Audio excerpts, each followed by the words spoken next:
Hello, good morning. My name is Lance Liam, and this is the Day 3 Travel Tour Adventure here in Tangier, Morocco.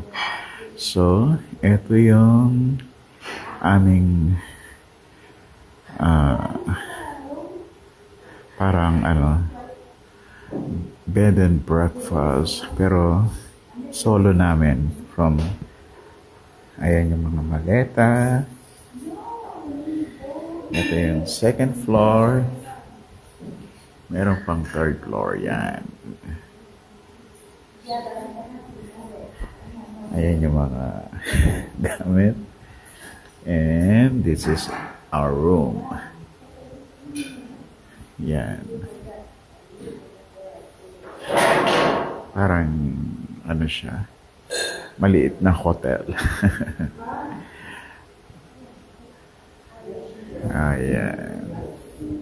Tapos, included yung breakfast. Ayan, nagre-ready na sila. So, yung parang yung dito, yung style. Parang talaga nasa bahay ka lang. Ayan, nagpiprepare na yung may-ari.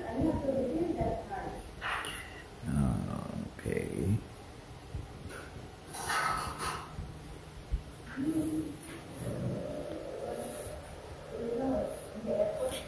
Ayan yung room namin.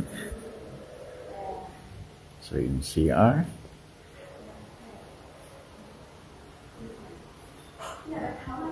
Meron pa siyang rooftop.